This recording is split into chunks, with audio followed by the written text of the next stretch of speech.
우리 여러분은 이렇게 함께 얼굴을 마주하면서 기쁜 마음으로 예배를 드리고 있지만 저 위에서 홀로 영상으로 섬기면서 열심으로 예배 드리고 있는 우리 충만이에게도 사랑합니다, 축복합니다 한번 할까요? 충만아 사랑합니다, 축복합니다. 우리 충만이가 쑥스러워하면서 씩 웃습니다. 네, 여러분 충만이의 미소를 생각하면서 충만아, 이번에 너 세뱃돈 받으면 목사님한테 이야기했잖아. 그렇게 기다렸던 목표했던 자전거를 사겠다 했는데 자전거 샀니? 샀어요?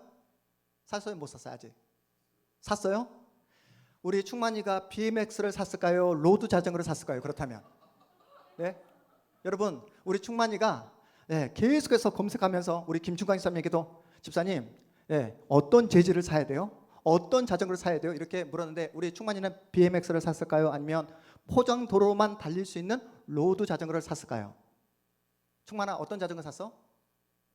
네? BMX. 여러분 BMX는 뭐냐면 묘기 하는 거 있죠. 묘기. 점프하고 돌고 그런 거 하는 겁니다.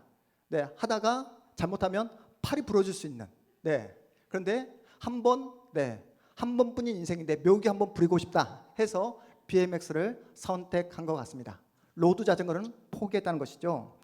여러분 자전거도 종류가 엄청나게 많아요. 산에서 타는 자전거를 가리켜 우리는 MTB 자전거라고 합니다. 그리고 이렇게 포장도로를 달리는 자전거를 가리켜 로드 자전거, 그리고 흙이나 또 자갈길이나 또 포장도로를 또 올라운드로 달릴 수 있는 자전거를 가리켜 우리는 그래블 자전거라고 해요.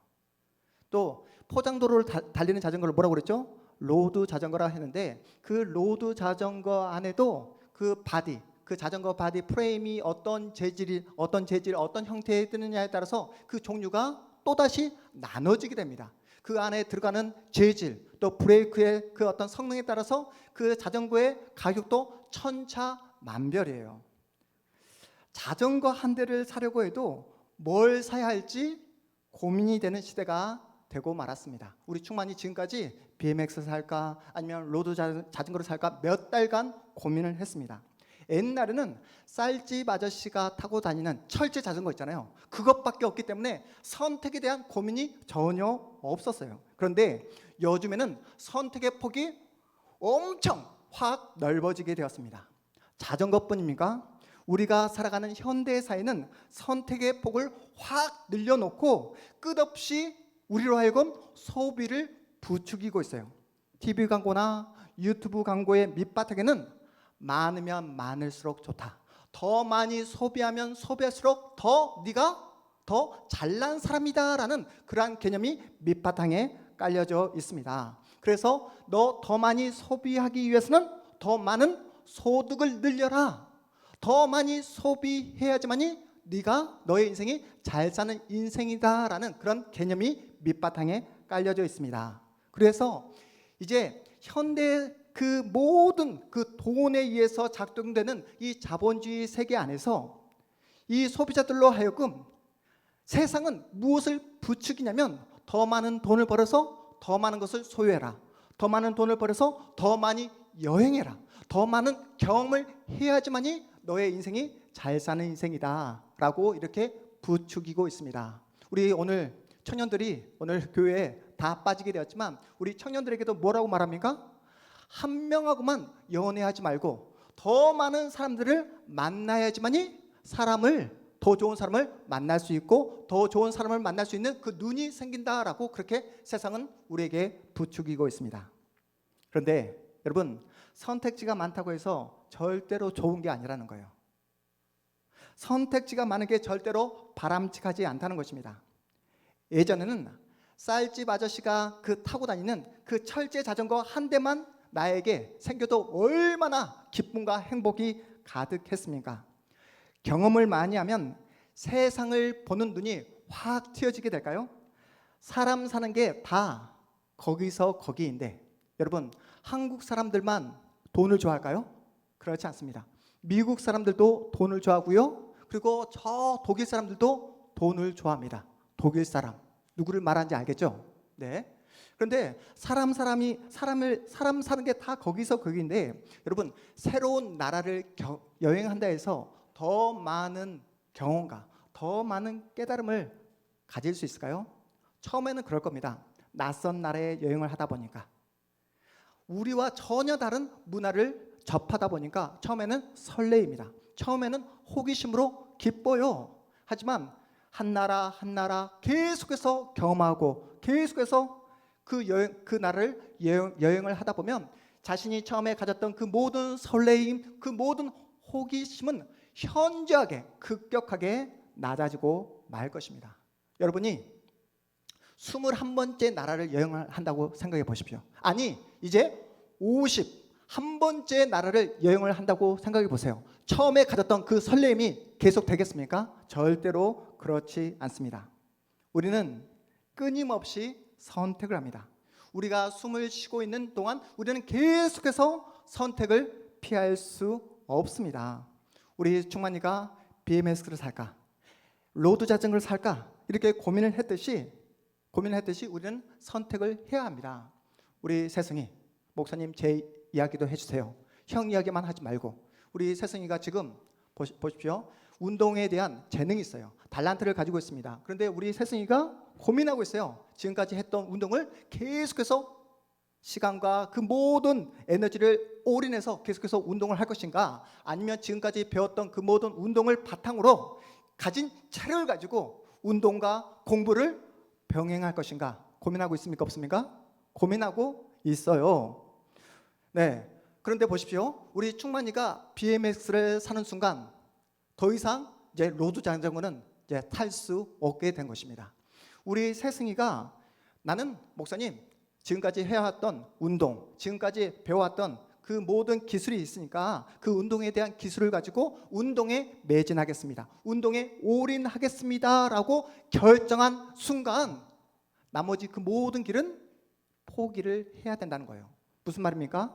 자신이 한 선택과 결정에 대해 누가 책임을 져야 된다? 내가 책임을 져야 된다는 거예요. 옆에서 우리 충만이에게 너 이런 자전거 샀으면 좋겠어.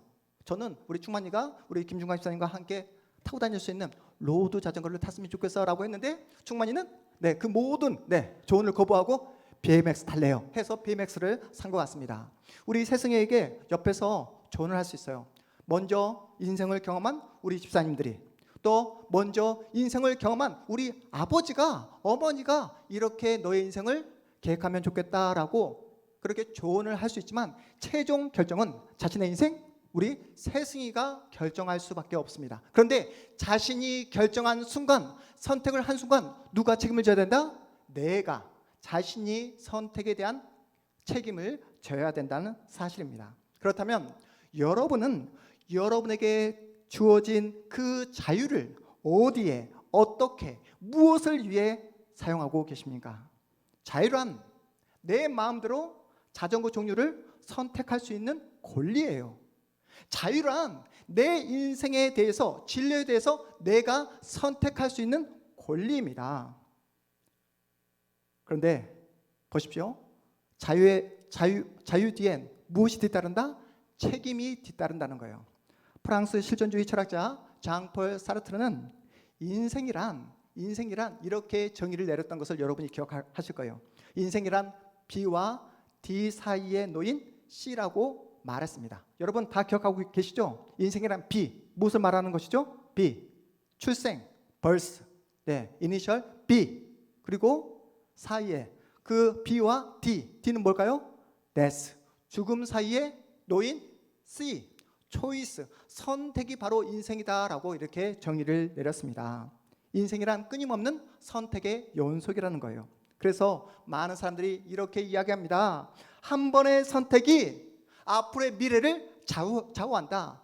한 번의 결정이 앞으로의 너의 인생을 결정한다라고 하면서 선택과 결정이 얼마나 중요한가를 우리에게 그렇게 이야기하는 거예요. 그렇지 않습니까? 오늘 여러분의 모습은 무엇의 결과물이죠? 어제 여러분의 선택과 결정에 대한 결과물이 오늘 우리의 현재의 모습입니다. 오늘 우리가 하는 그 모든 선택과 결정은 내일에 대한 원인이 될 거예요. 오늘 본문에는 막달라 마리아가 안식 후 첫날에 예수님의 시체가 놓여져 있는 그 무덤에 달려가다가 그 돌무덤의 그 돌문이 열려져 있고 그 안에 있는 시체가 사라진 내용으로 오늘 스토리가 전개됩니다.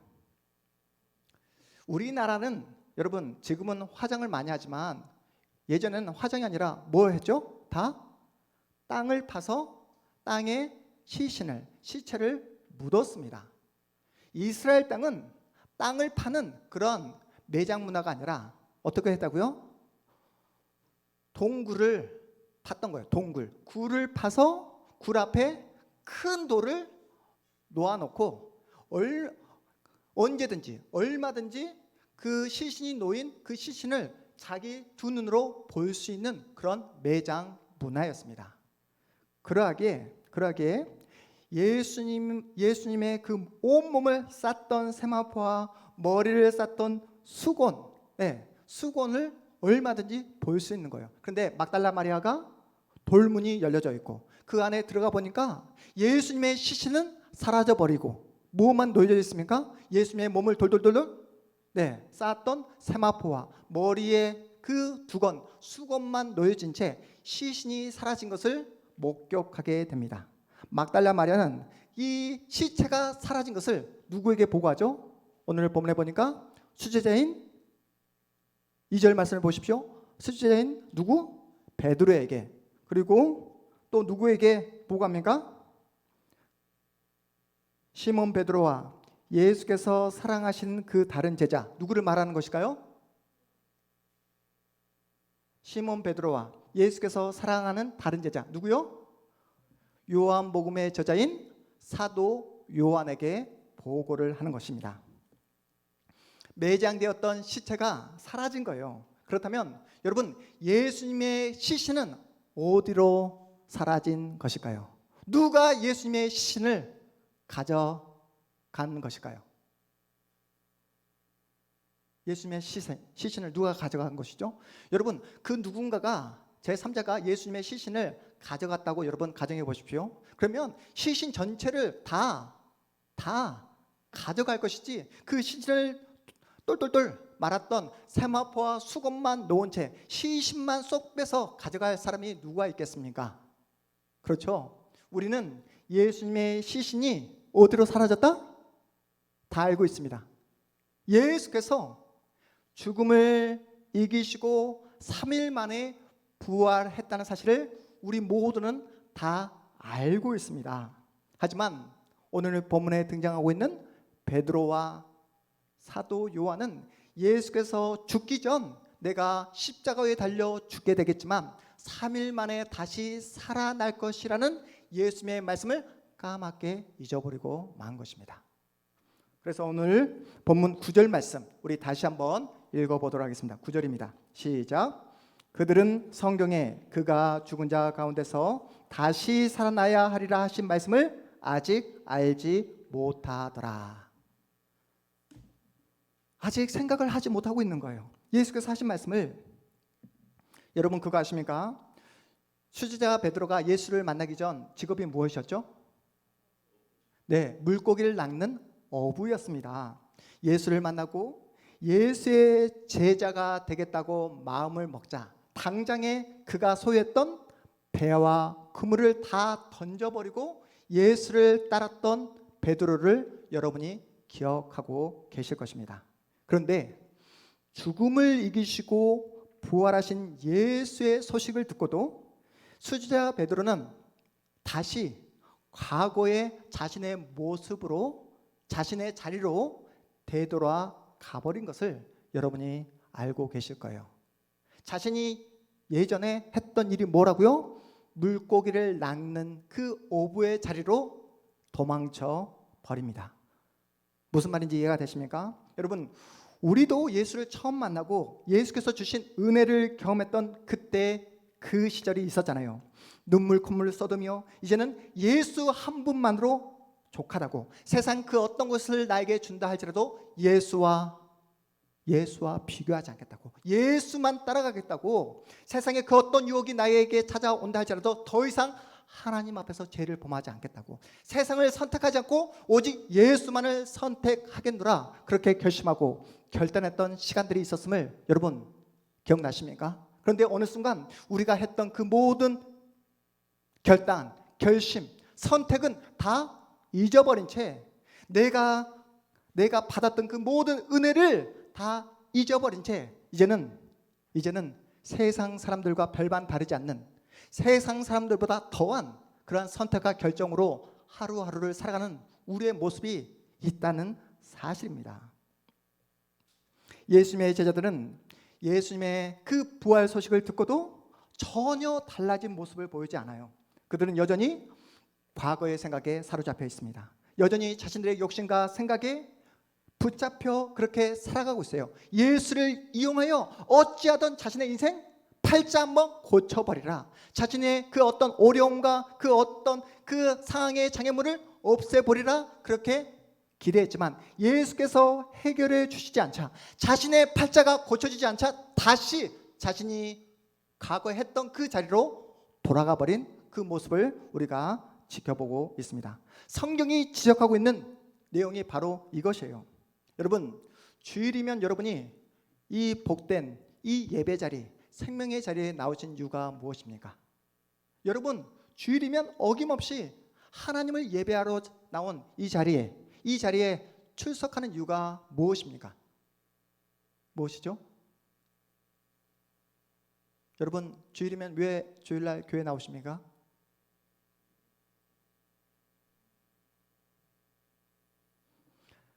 제가 아는 어떤 목사님이 이렇게 말씀하시더라고요. 본인이 목회하는 교회 성도들이 주일날 교회에 나오는 이유는 뭐라고 말씀하셨을까요? 세승아, 뭐라고 말씀하셨을까? 하나님 만나려고. 우리 세승이는 주일날 교회에 나오는 이유가 하나님 만나려고. 맞죠? 제도 회개하고. 네, 역시 훌륭합니다. 네, 훌륭해요. 그런데 제가 아는 목사님은 주일날 성도들이, 자신이 목회하는 성도들의 99%가 주일날 교회에 나오는 이유가 집에 가기 위해서라고 이렇게 이야기하더라고요. 네, 정말로 집에 가기 위해서 교회에 주일날 출석을 한대요. 네, 어찌하든 빨리 교회에서 빨리 끝내고 집에 가기 위해서 주일날 교회에 출석한다라는 이야기를 듣게 되었습니다. 여러분 어떠십니까? 여러분이 정말로 주일날 이 자리에 나오신 이유가 무엇입니까? 집에 가기 위해서 나오신 거 아니잖아요. 여러분, 주일날 주일 예배를 빠지게 되면 한 주간 왠지 마음이 찜찜해서 나오신 분 계십니까? 하던 일이 안 될 것 같고, 공부도 안 될 것 같고, 뭔가 하나님으로부터 뭔가 매를 맞을 것 같아 이 자리에 나오신 분은 한 분도 안 계실 것입니다. 예수께서 죽음을 깨고 부활하신 이유가 무엇일까요? 여러분, 일 잘 되게 하기 위해서, 여러분 성적 올려주고 좋은 대학 보내기 위해서 예수께서 부활하셨을까요?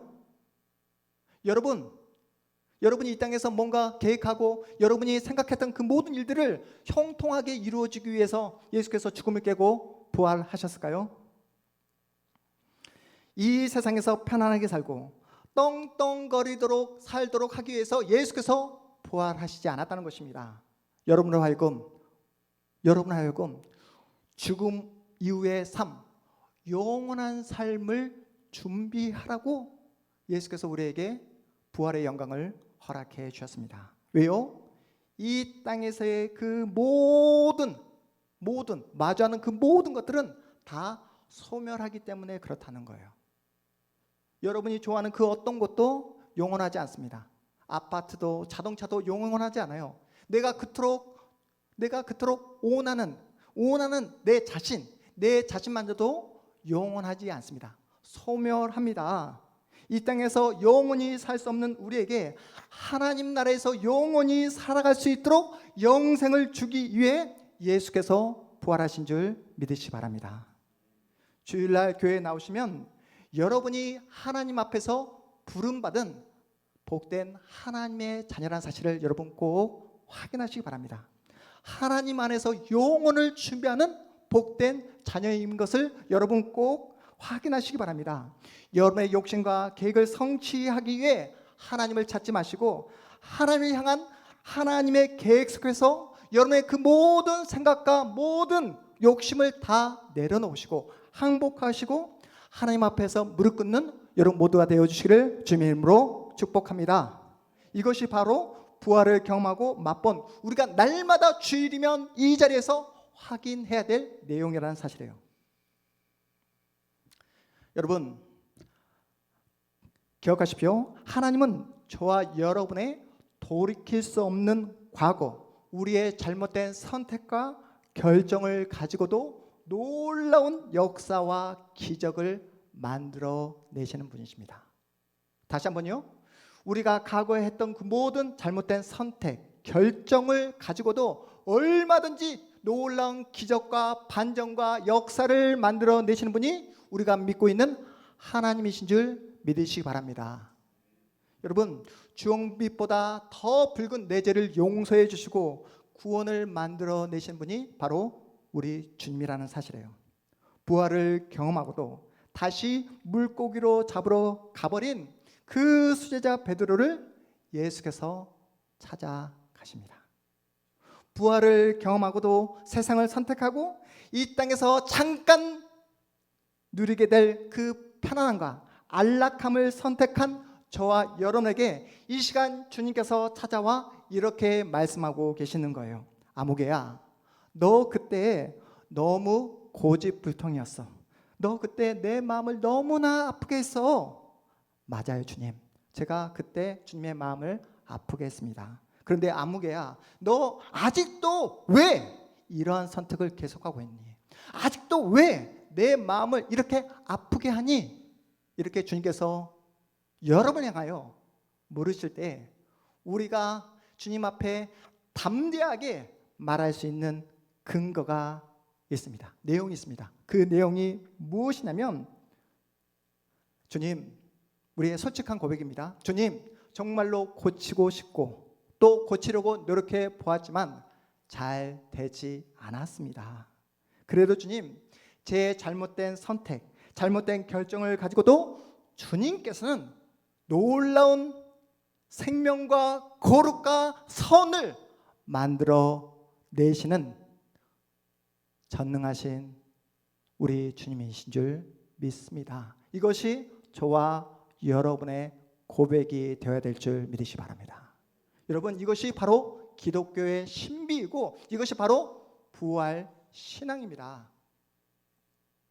부활 신앙은 우리에게 희망을 가지라고 말씀하고 계십니다. 희망. 여러분, 있는 모습 그대로 정직하게 주님 앞에 나오라고 말씀하고 있습니다. 주님 앞에 나오면요, 회복이 된다라고 말씀하고 있습니다. 주님, 제 인생은 이미 틀렸습니다. 주님, 제 인생은 이미 실패입니다. 이딴 말 하지 말고 주님 앞으로 나오라고 주님께서 우리에게 말씀하고 계시는 거예요. 이 시간 말씀을 통해 부활하신 주님을 만나는 여러분 모두가 되시기를 주님의 이름으로 축복합니다. 부활하신 하나님을 만나면요, 모든 것이 해결됩니다. 부활하신 주님을 만나면 여러분 다시 용기를 내어 다시 예수님께서 주신 힘으로 용기 있게 세상을 살아가실 수 있습니다. 부활하신 주님을 만나면요, 오늘 우리 문영희 집사님께서 대표 기도해 주셨던 것처럼 더 이상 나를 위해 살지 않습니다. 부활하신 주님을 만나면요, 내가 되는 일이 있던 안 되는 일이 있던 상관없이 주님만 바라보며 주님만 신뢰함으로 믿음의 길을 걸어가실 수 있습니다. 주를 위하여 산다는 것은 자전거 타지 않고 매일 주님 앞에 나와 기도만 해야 된다는 그런 말이 아니에요. 여러분, 주님을 위해 산다는 말은 여러분의 일을 다 내려놓고 직장도 그만두고 주일 그 교회에 나와서 매일매일 주님께 찬양하고 예배해야 된다는 그런 말이 아닙니다. 주님을 위해 산다는 것은 여러분 모든 여러분의 직업을 다 포기해버린 채 저 오직 아프리카 가서 선교를 해야 된다는 그런 말이 아니에요. 주님을 위해 산다는 그 의미는 나에게 허락하신 이 선택의 권리, 인생이란 B와 D 사이에 놓인 C, 선택이라고 이야기하는데 그 선택의 그 모든 고난을 누구에게 맡기는 것? 예수께 맡기는 것. 더 이상 내 인생 내가 책임지지 않겠습니다. 내 인생 내 힘과 내 계획대로 살지 않겠습니다. 하나님께 내 인생 미래를 주님께 맡겨드립니다. 이것이 바로 주를 위해 산다는 의미입니다.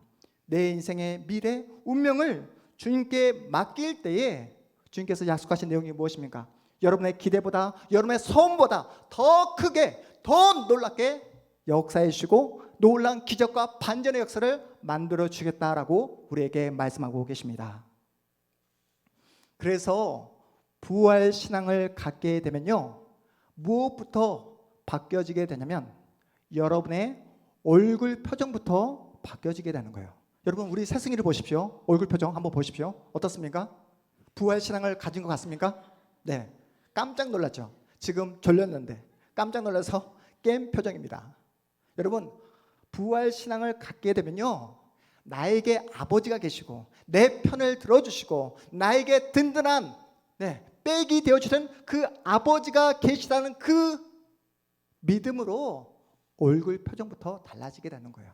더 이상 시무룩하게 살지 않습니다. 더 이상 세상 앞에 겁내며 살지 않습니다. 내 편을 들어주시고 나에게 든든한 백이 되어주시는 그 전능하신 하나님이 있음을 믿기에 그 어떠한 상황, 어떠한 조건 속에서도 절망하거나 실망하거나 슬퍼하는 표정을 짓지 않는다는 그런 이야기입니다. 오늘 본문에 등장했던 베드로, 예수께서 죽음을 이기시고 부활하셨다는 그 사실을 알고도 자신의 사명, 물고기를 낚는 어부가 아니라 사람을 낚는 그 어부로 살아가야 되는 그 사명을 저버리고 예수를 배신했다는 그 죄책감에 시달려 다시 과거의 자리, 어부의 자리로 돌아갔던 것을 여러분이 기억하고 계실 겁니다. 그런 베드로를 부활하신 주님께서 다시 찾아가 만나주시고 그 모든 죄책감에 시달리고 있던 베드로를 감싸 안아주십니다. 그 주님께서, 다시 부활하신 그 주님께서 베드로를 감싸 안아주었기에 여러분이 알고 있는 사도행전에서 놀라운 기적과 역사를 만들어내는 그러한 예수님의 제자의 모습을 보였던 것입니다. 여러분 어떠십니까? 부활하신 주님께서 다시 베드로를 만나주지 않았다면 베드로는 감옥에 갇힌 일도 없었을 것입니다. 부활하신 주님께서 베드로를 만나주지 않았다면 베드로, 예수께서 십자가에 못 박혀 돌아가셨는데 베드로의 마지막이 어떻게 되었다고 했죠? 거꾸로, 십자가에서 거꾸로 매달려 순교했던 자리로 가지 않았을 것입니다. 그래서 부활하신 예수님을 만나 십자가에 거꾸로 매달려 순교했던 베드로의 인생이 여러분 불쌍한 인생처럼 보여지십니까? 괜히 예수 한번 잘못 믿어가지고 그렇게 마지막을 비참하게 그렇게 죽음으로 생을 마친 그런 불쌍한 인생처럼 보여지시냐고요. 여러분은 예수를 믿음으로 어떤 소망을 가지고 계십니까? 여러분 예수를 믿음으로 예수를 향한 어떤 기대를 가지며 오늘을 살아가고 계십니까? 사실 우리의 삶이 녹록지 않잖아요. 오늘 우리가 살아가는 시대는 돈이 주인이 되어버린 자본주의 시대를 살아가고 있습니다. 과거보다 훨씬 더 세상은 우리를 더욱더 교묘하게, 더욱더 세련되게 우리를 유혹하고 있습니다. 더 많은 선택의 폭을 넓혀놓고 예수보다 이것을 선택하라고, 예수보다 더 화려함과 세련됨을 선택하라고 우리를 날마다 유혹하고 있습니다. 이러한 상황 속에서 이 자리에 앉아있는 우리 모두는 그 모든 선택에서 세상을 선택하는 것이 아니라 날마다 예수를 선택함으로 세상에서 손해보고 양보하고, 아니 그 세상을 섬기며 살아가고 계시지 않습니까? 이렇게 살아가고 있는 여러분이 성경은 불쌍하다라고 이야기하지 않는다는 거예요. 이렇게 살아가는 여러분이 성경은 잘못 살아가고 있다라고 말씀하고 있지 않습니다.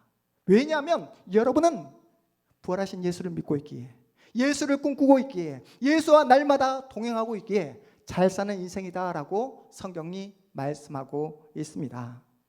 반대로 이 땅에서 아무리 많은 것을 누리고 화려하게 세련되게 산다 할지라도 예수가 없는 그들의 인생은 잘 사는 인생이 아니다, 못 사는 인생이다, 행복한 인생이라고 말할 수 없다라고 성경이 우리에게 확인시켜주고 있습니다. 왜냐하면 그들에게는 무엇이 없기 때문에 아무리 이 땅에서 많은 돈과 화려함과 세련됨을 가지고 산다 할지라도 그들이 행복하고 잘 사는 인생이라고 말할 수 없는 이유가 뭐라고요? 그들에게는 부활이 없기 때문에 그렇습니다. 우리에게는 부활이 기다리고 있습니다. 믿으십니까?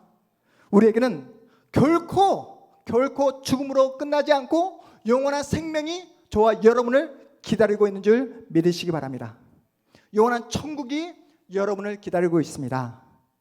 예수님은 저와 여러분에게 부활 신앙을 허락해 주셨습니다. 예수께서 주신 이 믿음이 있는데 이 세상에 무엇이 두렵고 무엇이 부러울 것이 뭐가 있습니까? 죽음도 우리를 어찌할 수 없는 죽음을 이기고 부활하신 주님께서 우리와 함께 하시는데 여러분 이 땅에서 무엇이 부럽고 무엇이 두려우십니까? 부활하신 주님께서 우리에게 이렇게 말씀하십니다. 이 자리에 앉아있는 저와 여러분 모두에게 이렇게 말씀하고 있는 거예요. 너에게는 내일이 있다. 너에게는 영생이 보장되어 있다. 너에게는 죽음으로 끝나는 것이 아니라 영원한 생명 천국이 너희를 기다리고 있다. 그러니 이 땅에 사는 동안 더 이상 눈에 보여지는 이 세상의 것에 더 이상 유혹당하지 않아도 된다. 너만이 손해볼 수 있고 너만이 양보할 수 있으며 너만이 진리를 선택할 수 있다. 왜냐하면 너에게는 부활 신앙이 주어져 있기 때문이다 라고 우리에게 말씀하고 있습니다. 우리는 더 이상 집이 넓은가 멋진 자동차를 내가 소유했는가에 목숨을 걸지 않습니다. 우리는 이미 예수께 내 인생을 맡겼고 예수께 목숨을 건 예수의 사람들입니다.